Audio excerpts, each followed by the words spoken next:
Hello, welcome to the Glassgirls network. Today we've got Kieran, we've got DG here, the three amigos at the moment. How are you all doing, folks? You okay? All good, thank you. All good. Yeah, to quote Anthony Joshua, the first time was so nice we had to do it twice and bring DG back onto the podcast. So yeah, here he is. Bit of boxing terminology there. I feel a bit out of place. I'm just saying off air. Jonathan's got his Stourbridge gear on. You're kind of Sort of. I'm halfway there. Yeah. And there's me in sort of lime green, but yeah, it has got a boxing theme to it. Usyk. Anyone that's watching the fight on December the 21st, just a little plug. I'm Team Usyk. But yeah, back by popular demand. Thanks for having me back on, guys. No problem. I think the last podcast went down really well. Really enjoyed doing it. So yeah, let's just carry on as we left off. This is the Kidderminster Harriers preview, FA Cup. We can't not talk about it, can we? It's absolutely massive for a number of reasons, which we'll get into in the second half of the video. But I guess I'll just start off the podcast just by saying, Kieran, what were your thoughts when Stourbridge pulled Kiddie in the FA Cup? Excitement was the main one. Obviously, bit of nerves. We know Kiddie are an amazing side. I've got some great names amongst their ranks now.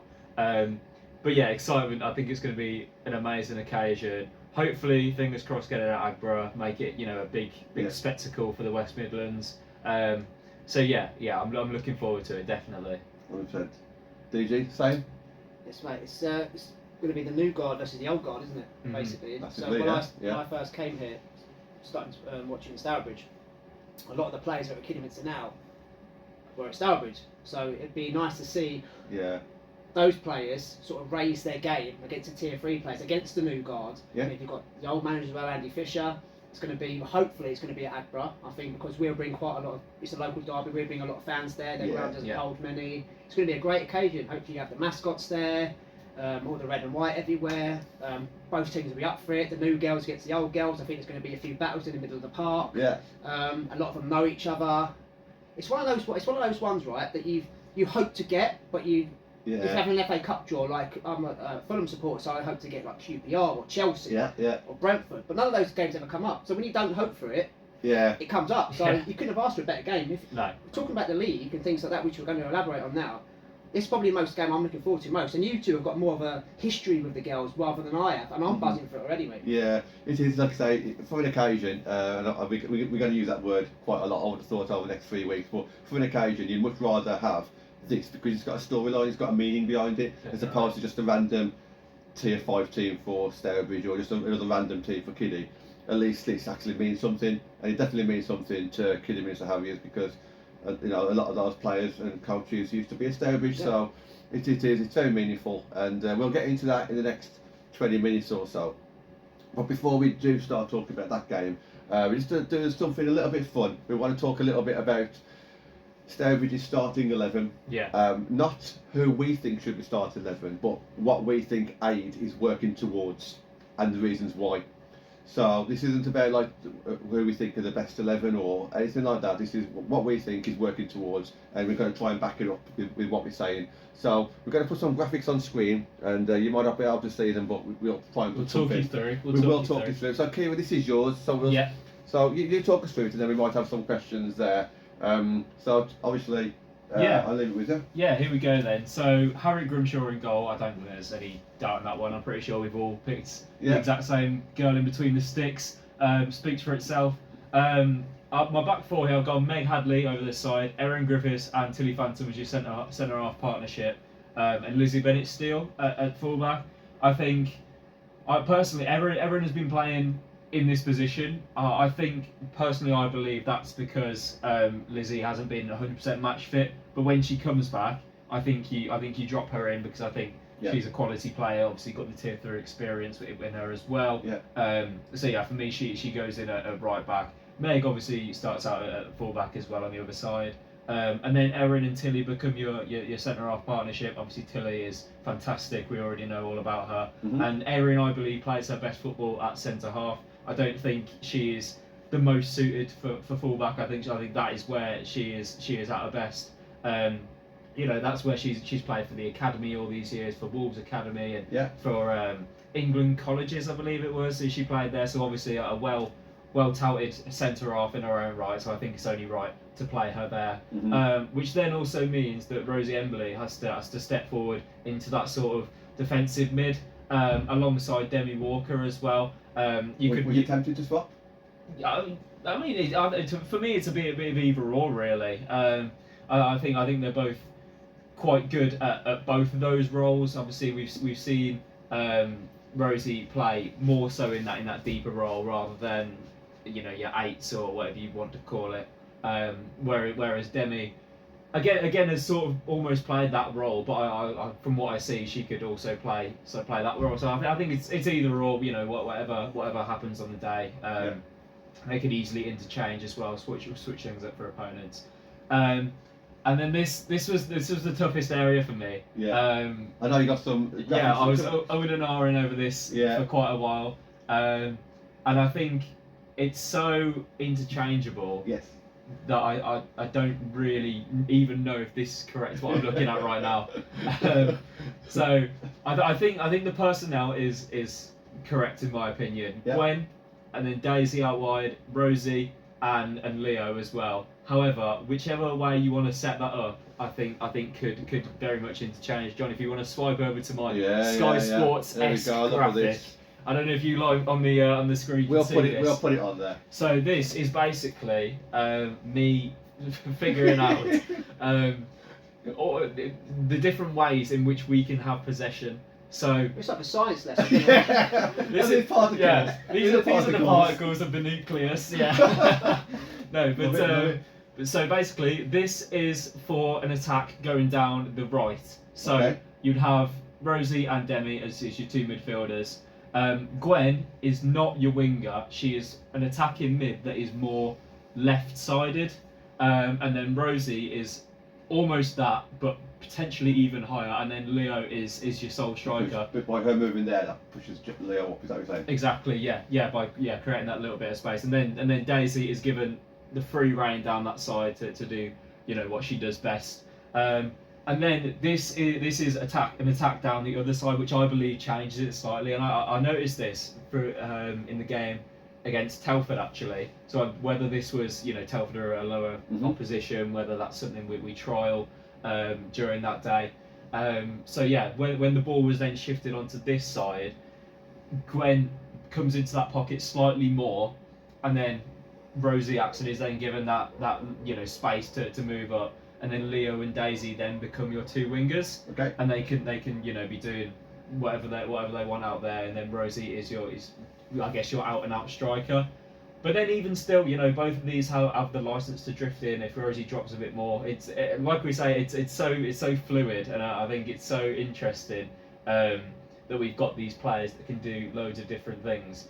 And I think the players that we've got in the reserves and the subs as well slot into this quite nicely. I feel like Jess Hood is your Clements sort of backup, driving up that side. Whereas I feel like Shauna McCann-Lloyd is your Leo backup, so she can be more up front or out wide, cutting inwards like that. So yeah, hopefully that made sense to anyone watching at home. I mean, from that's what I see in this side personally.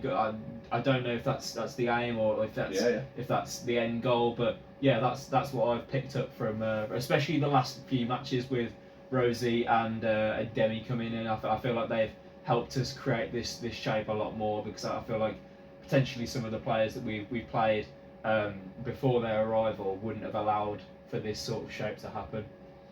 Just on that one, would you even consider playing Rosie as a bit of a false nine then, and letting the two players run behind her? Yeah, that's what I mean. Yeah, like I say, if she wants to be that out and out forward, I think she can be in this system. But again, if she wants to, potentially against one of the tougher teams, if we need another body in the midfield, and she can drop back, and then potentially Gwen drops back even further then, and play that sort of false nine. With these two, obviously, absolute pacey strikers. They can cause havoc with balls in behind then as well. Yeah.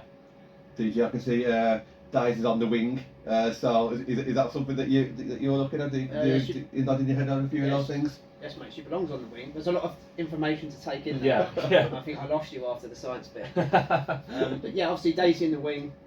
You've got Leo going up top there. I don't like the narrative of a false nine. I don't believe in false nines. I believe Axton is a big, strong, powerful striker. Make yourself busy in the 6-yard box. And like I said last week, I don't want to keep going over the same thing over and over again.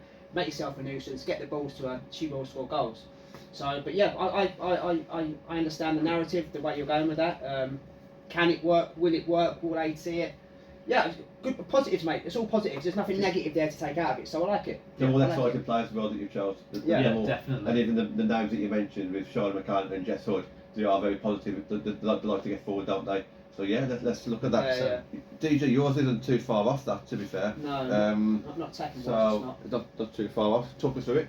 Right, so anyone can see that. They'll look at that and they're thinking, well, that's a bit different. So if anyone can see, I've got China McIntosh at right back, got Meg at left back, Clem at left wing, and Leo at right wing. When I say McIntosh and Hadley at right back and left back, I'm basically talking about wing backs. Mm-hmm. Now, when Aid first came, one of his quotes, what quote unquote, but I remember him saying he was looking for exciting, attacking football. Yeah. Those 4 players I've mentioned, pace, pace, pace, pace. Mm-hmm. So, my thinking is here, I've got Rosie Embley just in front of Erin and Tilly. When we play counter-attack football, which is exciting football, Harriet will either throw it to or kick it to China or to Meg. Attacking football, go forward, go forward. Pass it into Leo or pass it into Daisy, and obviously you've got Demi backing up there and Gwen. I kept saying last month that she plays far too deep.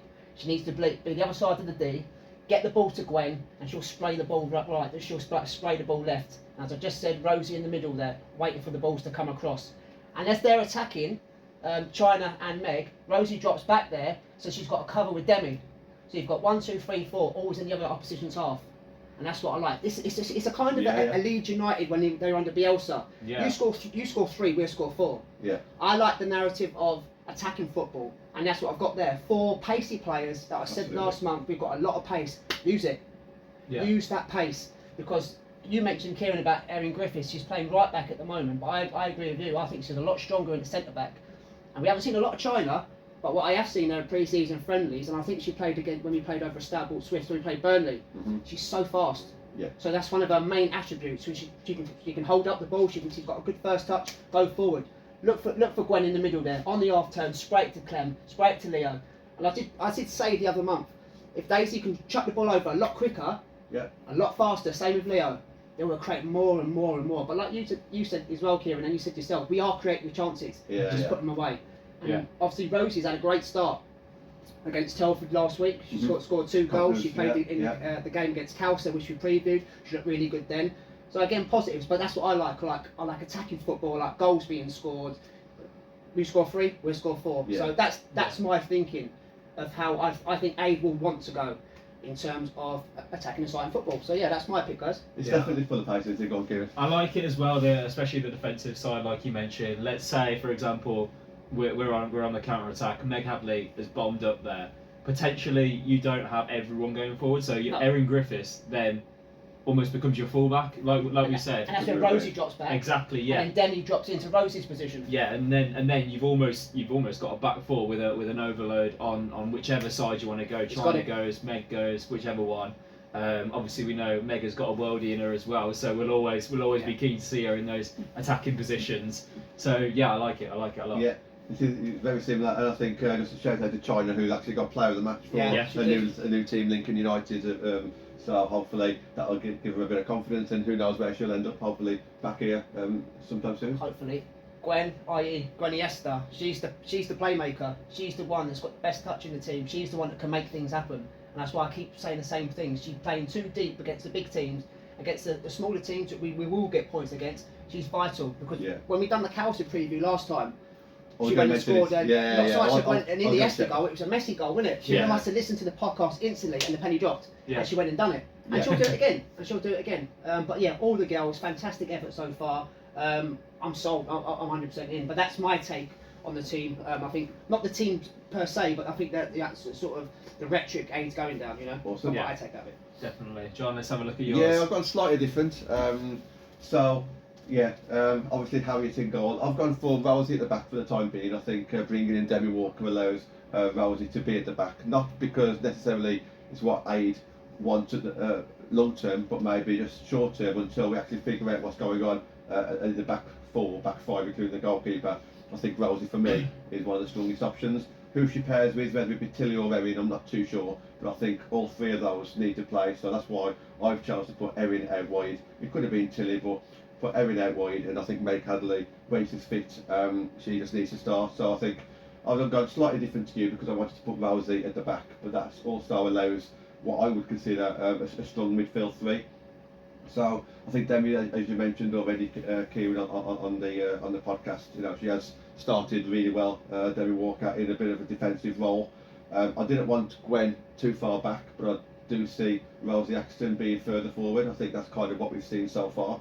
So I've chose a midfield three there. This changed over the course of the season. Like at the start of the season, it was Rosie, Gwen, and maybe Grace Rogers, or Rosie, Gwen, and Phoebe Hill.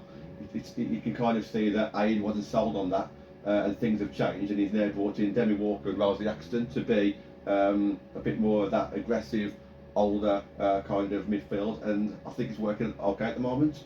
I've then gone for Daisy in the middle, which is something slightly different, but I think when you actually see what kind of a shot Daisy has on her, and the two goals that she scored, one against Barmy and one against Kelsa, I think the closest she is around the goal, the higher it's going to go. Yeah. She only scores worldies, mate. It's true. The more chance she's got of scoring, basically. So I like to see Daisy a bit more around the centre. Not as a 10, I agree. I don't think she should be a 10. I think if you're going to play her up top and just something different. Leo, for me, gets a start to put her on the right. And then I've got something a little bit, this could be a little bit rash, but I put Catherine Pagan in the starting 11. And the reason for this is if you cast your mind back a little bit throughout the season, and even if you go on the men's game, Man United, you had Aaron Wan-Bissaka and Diego Dalot. You never knew which one was going to start, because I always thought that Ten Hag thought, okay, this player's got this quality, but they haven't got all the qualities. And I kind of think that Clements doesn't know whether to play Sean McCann-Lloyd or does he play Jess Hood. So that's why, in my opinion, we've brought Catherine Pagan in, and maybe she'll get a chance to be a starter on that wing. We know that she can score, we know that she can create, so maybe this is her chance now to show what she's got. It is a bit, it might be rash, it might not be, and this is nothing against Jess or Shauna. I just think that because we don't know who's going to start out of them two, I've got a reason to believe that maybe, just maybe, Catherine might get some game time there. So that's my start 11. I think I've put Meg Hadley on the wrong side, so that should be on the opposite side. But generally, I think that's a strong midfield. I think it's goals. I can see goals in that side, and I think it's strong at the back with probably our best four defenders. I saw what you put with Lizzie Benestill, and I know that I mentioned on this show before. Lizzie Benestill is, to me, one of our best two fullbacks. However, because we don't see enough of her, it makes me think that she's not in A's plans as such, week in, week out, which would be a massive shame, because I think she should be, and I mentioned that on the last podcast. So that's why I've kind of gone for Hadley, Phantom, Embley and Griffiths as our back four. How you move them around is obviously different. But that's mine. Yeah, what are your thoughts? A bit different. I think for me, the only thing that I would be thinking about changing is Gwen, where she is at the moment. High. I think so, but then I don't know if you can with this personnel up front. Because for me, Gwen, obviously we know she's a quality player. However, in this slightly deeper position, I think she's not a tall girl. She's not a physical girl. Mm-hmm. And also, I think the time that she gets on the ball against those experienced tier 3 midfielders almost drowns her out, because we know she can pick a pass. Yeah. But when she's got a million people rushing at you in this mad press that your Wolves and your Forest will do to you, can she do that? Maybe she can, on occasion. But if that's something that we want happening repeatedly, I'm cautious of playing her. Alongside that, is she in direct competition there with Rosie Axton? Is that kind of what we're saying? Maybe in this kind of setup. To me, mate. Yeah. Absolutely, yeah. But if you're playing as a number 10, if that's where Aid sees Rosie Axton, I think potentially. But we've said she could easily fill in that striker position herself. I feel.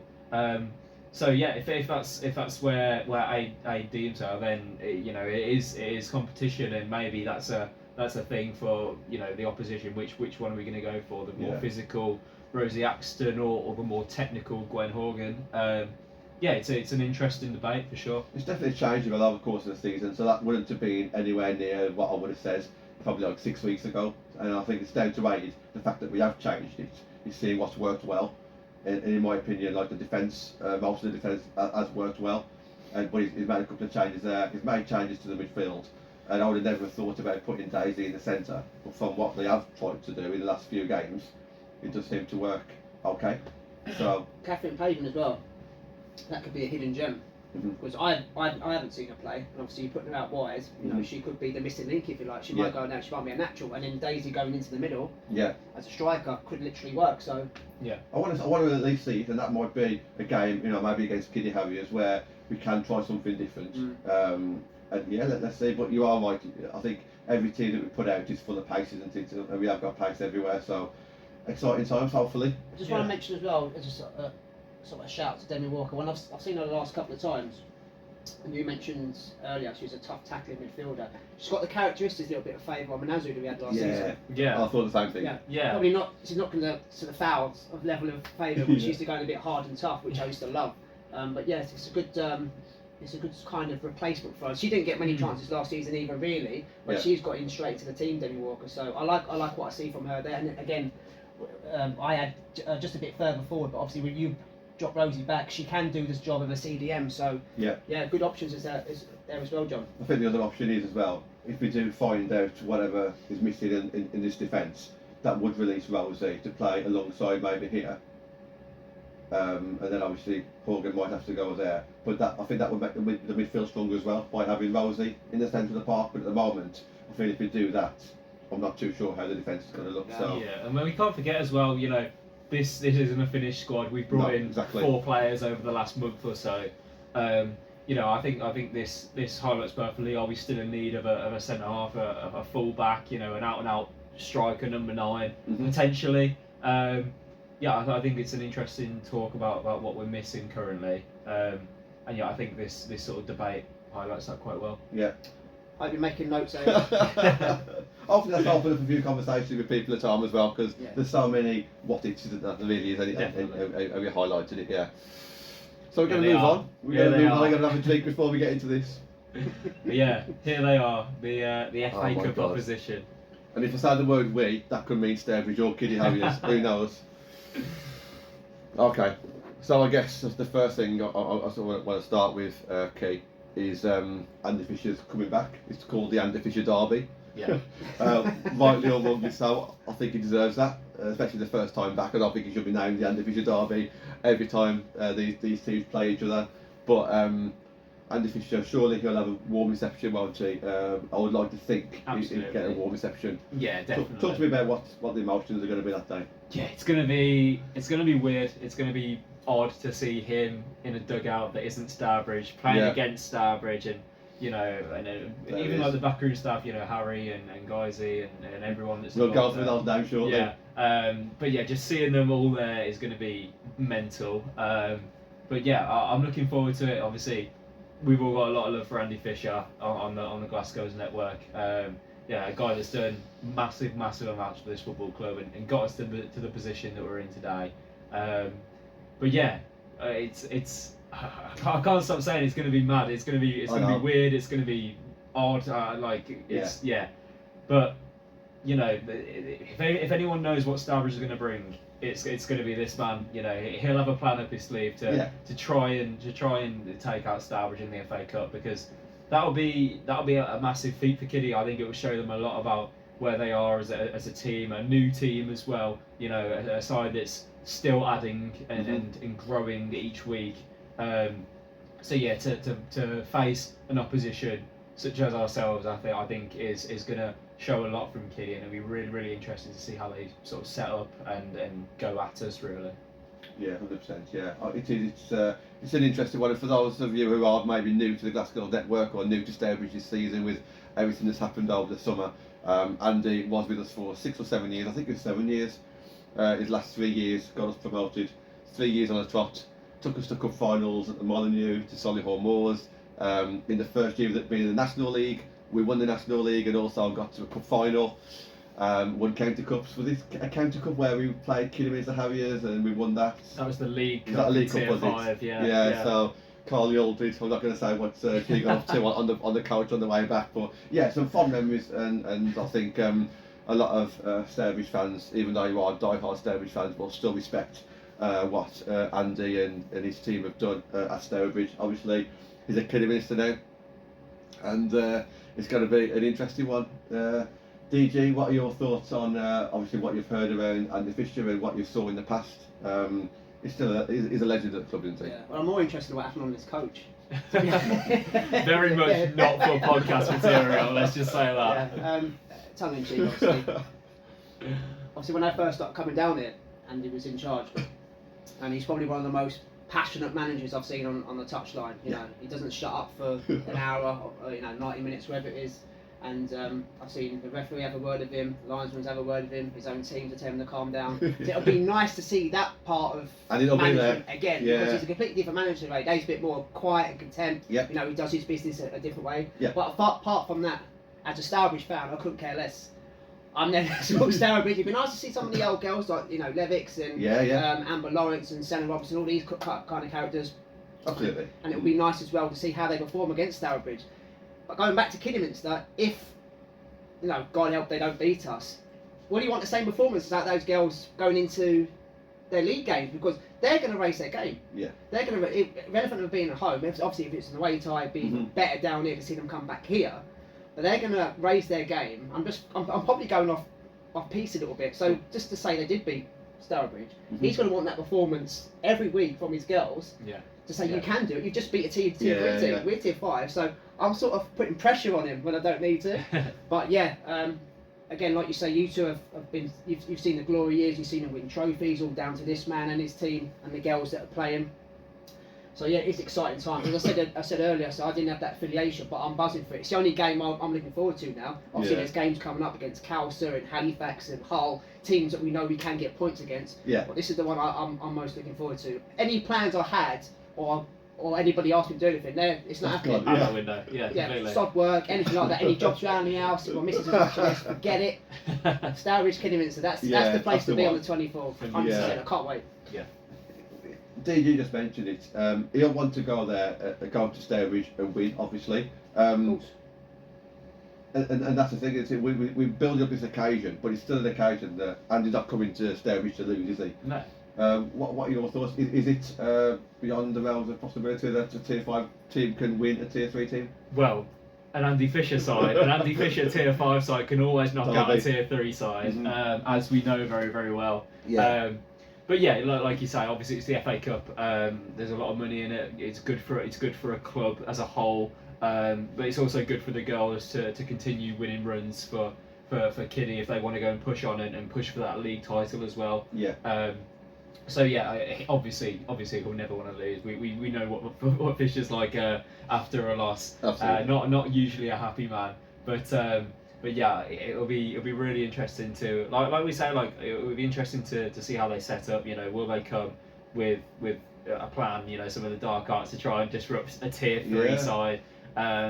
Yeah, it'll be really interesting, and I can't wait. Yeah. Well, we'll get into that shortly, actually, like about the strengths of both sides. But I think to do this justice, I need to read out who is currently a Stourbridge. So who is currently a Kidderminster, who used to be a Stourbridge. Yeah. So there's a few guys. So just a few names. Just a few names. Yeah, but I think just if you don't actually know the background, I need to read this out to you. That's a scroll he's got there. It's gone right under the table. Yeah, I'm going to clip all and everything here. Okay, so first things first. Matt Guys is the head of women's and girls football at Kidderminster Harriers. He used to be the under-18s manager at Stourbridge. So obviously he's one. The manager Andy Fisher used to be the manager. His head coach, Harry O'Neill, used to obviously be at Stourbridge as well. Dave Cannon is a coach at Kiddie, who used to be the under-18s coach along with Matt Guys. We've got Megan Bailo, who's still currently at Stourbridge managing the under-16s team, who's also a first team coach at Kiddie Harriers. Then we've got the captain, Amber Lawrence, Lammy, who obviously also used to be the captain at Stourbridge. She also raised a trophy at Tier 4, along with Fish The vice captain, Alex Nicklin. Also the vice captain. So when Lammy's on holiday and Alex is working, it's up to Lil Beth to hold the fort. So Lil Beth as well. Ellie McGovern, Big Mac. Macy Turvey, Tier 5 winner. Sophie Levick. Your friend, yeah, absolutely. Mel Rogers. There we go. We should have done that all the way through, didn't we? I just walked out. Senna Robinson went to Calcer, still part of Calcer. I think she's dual registered or loan, but she's firmly at Kidderminster at the moment. And then you've got a few youngsters in Molly May Summers, Kiara Stokes, Zara Gibbs, and now Grace Rogers. You've got Ellie Williams, who went to Leafield, who's currently on a dual contract at Kiddie. And Chelsea Hassel has gone to Kiddie, but currently back at Stourbridge Standard to get some game time. So I think, if I remember correctly, there's 18 people there. That could be a starting 11 on the subs by itself, couldn't it? That Really? is absolutely crazy to say all that's happened in the space of, well, 2 years with Matt Guys and Lammy, but the majority has come since Andy's took that role. Yeah. That is absolutely mental. So anyone who's looking at this, it's not just the Andy Fisher. It's not just the Andy Fisher derby. There's a lot of. We can't list all the names though. Yeah, We can't do that again. And I believe they've got a good social media person as well, as a Stourbridge fan who's helping on the media side as well. So it's huge when you look at it like that, isn't it? I can't think of too many teams that would go through that. It's absolutely amazing. So it's like he's just literally Yeah. moved to Kidderminster and taken the whole team with him. And Yeah. said, yeah, whoever's in charge now, get on with it. These are my girls. It's I'm crazy, taking isn't on over it? It really is. It's Yeah. crazy how many. Oh, never even mentioned Zoe Clark because she hasn't had any Of game course, time. yeah. That's So nasty. Zoe Clark, of course, she's part of Kiddie, but she's currently injured and hasn't played any games. That's 19, yeah, absolutely. Funny enough, there's 19 players who left. No, so I suppose after naming all those players, Kieran, what strengths now would you say that Kiddie have got that could potentially cause an upset? Because I think it would be an upset, tier 3, tier 5. What do you see there from what I've just read out that would give Kidderminster Harriers confidence? Yeah, I mean they've got players that, quite frankly, are far too good for that league in Tier 5. You said Mill that Rogers, Senna Robinson, El McGovern, Alex Nicklin, players like that are far too good for that Tier 5. So if they don't win the league title this season, I firmly expect them to do it next season. And those are players that will scare Stourbridge. Obviously, we'll know a lot about them. But it's frightening coming up against these players that we know have had quality, especially for us as well. They're players that have scored many a goal down the War Memorial and put on shows and done excellent things and won league titles. So yeah, just the names themselves are massive and enough to at least cause a slight scare to Stourbridge, I feel. Yeah, 100%. I mean, they are league winners as well, aren't they? That's the thing. And I appreciate that was in a different era, different time, different club, but they're not. They're no mugs like that. That's what I'm saying. No. We know Kidderminster because we know the players. Usually, if we didn't know anything about Kidderminster, if we just started today, we just started supporting Stourbridge this season, you think, oh, Kidderminster, they're not even top of Tier 5. They finished 7th in Tier 5 last year. They're no one special, and that might be the case. But we also know that it could be quite foolish to underestimate this team because they are league winners. They are Tier 5 winners, they're Tier 4 winners, some of them as well, and some of them have played in Tier 3. So, if Kidderminster are up for it, there's going to be a very competitive game here, and there will be up for it, as will Stour. DJ, your thoughts on hearing some of them names? You mentioned Levick in the past. Yeah. It's just too good for Tier 5. Mill Rogers. There's threats there, isn't there? Of course there is. I said it before. Well, I said it last month, didn't I? I said Mill Rogers obviously leaving. I think it's a negative thing for us, when she's gone for whatever reason, and she scored in 2 games, 3 goals in 2 games. Yeah. So there again, I said she would score goals, and I said I would prove right. So far, I have. Sophie Levick was at Kidderminster. It's really with Sophie Levick because she was one of the players that I sort of got to know a little bit, and we still follow on social media. She was one of the players that used to chat and have a drink afterwards, and my daughter became obsessed with her because she's a defender as well. Yeah. Who was watching in the ground to watch what Soph does, and she has photographs of us. We went to watch Kidderminster pre-season when Stourbridge was away. Got a signed shirt. Got a signed shirt. She made time for us, but as another player, I said to her face, you're too good for this division. And she gave me reasons why she wants to play for Fish. She loves it to death and all that kind of thing. But there's other players on there as well. Senna Robertson. She fit in well with this team now because of her pace. I love pace. Yeah. And she's got a lot of pace, but she'll get found out this week. On the 24th when she comes up against Big Tilly. I'll tell you that.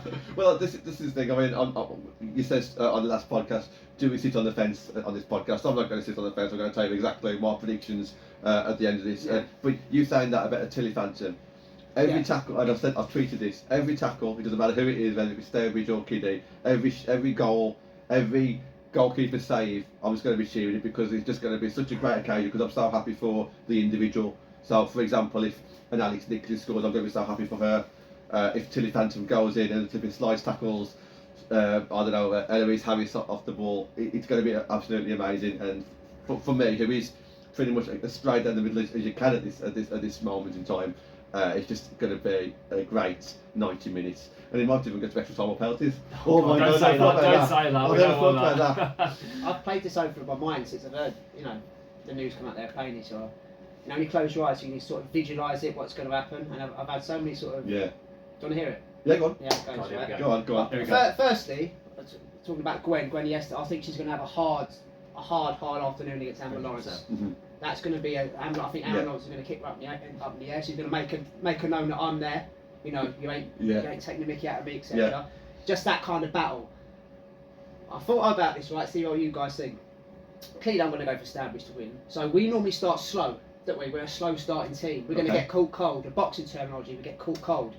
I don't think Mill's going to score. I went in pre-season when I watched Kidderminster Harriers, and they had a player that I told you, Mia Badland. Mia Badland, but she looks like Haaland. I called her Mia Haaland. Someone at Port Vale on Sunday said the same thing. And I think she's going to get in between Rosie and Tilly and score a bullet header. I saw her score a bullet header that time. So they puts Kidderminster 1-0 up early on. Detail. 5-6 minutes, yeah. Okay. I love it. Wow. Because we start slow, the girls sort them out. They regroup, get themselves together. 1-1. We start to take over. Daisy Clements, edge of the box. Not a howitzer, what she normally does, but a nice place shot. Right, we're back in the game, girls. Then we go 2-1 up. Gwen, first touch, takes it on the half turn, plays Leo through. Leo beats because she's so fast, she beats the left back. Yeah, left back. Beats the left back, drills it bottom corner 2-1. Yeah. Half time going at 2-1. Second half, start slow again. Dodgy free kick at the edge of the box. Alex Nicklin steps up, curls it, beats Harriet 2-2. Then it's a bit, we get back into it. It's, I love this game. Yeah, it's a bit back and Can we script forward. into the guys there? Right. We get a penalty. Leo's fouled in the box. Again, she's causing all sorts of nightmares. Rosie Embley steps up, drills it bottom right hand corner, 3-2.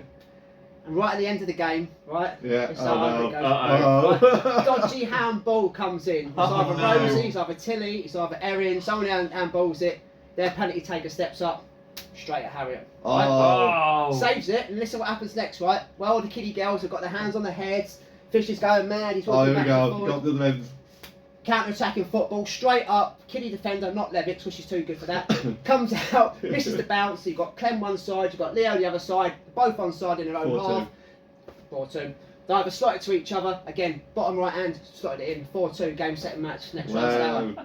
Well, that is a prediction off. I didn't go into that much detail, but yeah. Can I just add as well? I didn't mention about Senna Robertson's pace. I will just mention about she's going to have a hard time with Tilly Phantom. So what she'll do is she'll switch out left or she'll switch out wide. She knows Meg and she knows Erin. So a bit of a battle there because she ain't come across Tilly yet, and she ain't. She don't want that smoke. But all in all, it's going to be a fantastic game. Honestly. 4-2 I'm going for before you guys jump in without your fence sitting. So. I put a tweet there saying all my loved ones are in one room, and it's like watching like the old versus the new on one pitch. And yes, it's going to be a battle. And I don't know about how much respect they have for each other. Hopefully there is some mutual respect there, and I think as sports people that there will be. For me, looking down at that. It's just going to be amazing. But go on, Kate. Maybe not. If you don't I haven't created a little novel in my head for it. There's more if you want it. I've got novels about off the pitch. There's things that I'd like to see off the pitch that go there. And I don't think it'll happen, but it would be great if you get instructed to give Andy Fisher a bit of a thing on the tannoy. If it was at the Memorial Games, for example. Just say, we welcome back our manager, and just everyone give him a round of applause because I think that's what he deserves. Obviously, once the game kicks off, boo him as much as you like, because obviously he's not at Stourbridge anymore. But it would be nice for him to. These are the kind of things that's going through my head, not the actual game. Sorry, Kieran, you were saying. No, yeah, absolutely. Yeah, it's tough to call. I think Kiddy have got strengths. We've obviously got strengths. I'm not going to sit on the fence. I'm going to say we are going to win. Mm-hmm. I think it's going to be a lot closer than some people might think, because from what I saw against Telford, we started slowly. We got caught out. They punished us early on. We eventually got back into the game because they decided to sit off and not go for it. But that's not Andy Fisher's style. He will always want to keep going for that kill. Yeah. So I think that's gonna make it even closer. But yeah, I do see there being goals for both teams in there. I do see both teams properly going at it, not wanting to give any side even an inch of space and time and whatever. So yeah, I'm gonna go for 3-2 Stourbridge. It's gonna be a thriller in the FA Cup. Yeah. Wow. Yeah. Well, we got our prediction right last time, didn't we? We did. 2-1. Yeah. And you got the goal scorer right in Gwen Iniesta. I'm going to go slightly different to you, Kieran. I do think Stourbridge will have too much. They have to. They can't get knocked out of the cup against Kiddy. So I think they'll do everything that they can to win. And obviously they will be up for a battle. Both sides will. I'm going to go for a 3-1. And I think I said to Fish on Sunday at the Port Vale game. I did say to Andy, what Stourbridge have got going for them is week in, week out they play tier 3 opposition. So they're used to that intensity, they can really raise the game to that level. Kidderminster unfortunately aren't used to that week in, week out. They are playing weak of opposition, and I think that will tell. But it won't be for the one to try at all. I think everyone will try hard for themselves, try hard for the supporters, and most of all probably try hard for Andy. And I think this is where I feel it's come a couple of years too early. I know a lot of the Kidderminster people wanted this. I don't know if Stourbridge wanted it to possibly do, because it's a game that's 2 tiers below them. I'd like to see this fixture in a couple of years' time. Let's see what happens in a couple of years' time. I do think it's a little bit early for Kidderminster to actually win this game. However, never say never. And Kidderminster will try the hardest to win this. Both teams need the money. It's the FA Cup. It's not like a National League Cup. It's not a county cup. Money will go a long way. We don't need to go into too much detail in there regarding the revenue and what can be done to increase it. But at the end of the day, you're talking about thousands and thousands of pounds there at this stage, which will pay for a lot of things, won't it? So lots of things riding on it. Me, I just want to enjoy the occasion, and I think I will. And I hope everyone does. In some shape or form. Definitely. I hope it's given the occasion that it deserves to be in this fixture, because for women's football in the area, it's a massive tie. Hopefully everyone enjoys it and goes out and gives it their all, and just makes it a great spectacle as a whole. Cause that's what is needed for this occasion. Yeah, absolutely. Yeah, I was going to say to make it. Well, I wouldn't say even better, because obviously I want my girls to win. But if it went to is there extra time in it? So will there be no replay? I don't know if it's. I don't think there'll be replays. Damn. No, there won't be a replay. I don't think so. Imagine having a replay down here as well. You never know, mate. Honestly, you never know. Keep your eye on social media regarding the venue. Just keep your eyes open, because it's not 100% confirmed yet what's going on in this fixture. So please don't just lock up at Cozy on the 24th. Because it might not be there. It might not be there. So just keep your eyes open on social media for that. Is all I'll say. Look, guys, thank you for joining us. It's been absolutely fantastic tonight talking about this, and I think it's really important that the club, the radios, the newspapers, the fans, the managers, the players get on board to try and really boost this game up. And I can see why the Kidderlots would do that, but also for Stourbridge as well. I think it would be nice for Stourbridge to get involved and do a few little things here and there to raise awareness for this game, because as you rightly said, this is a huge game for women's football fans in the West Midlands, and anyone will be looking at this game thinking that they wish they can go to it. So happy days. Thank you very much for joining me. It's been a pleasure, and roll on the FA Cup. Come on. Go on the Glassgirls. Smash the Peace Harriers. out, girls.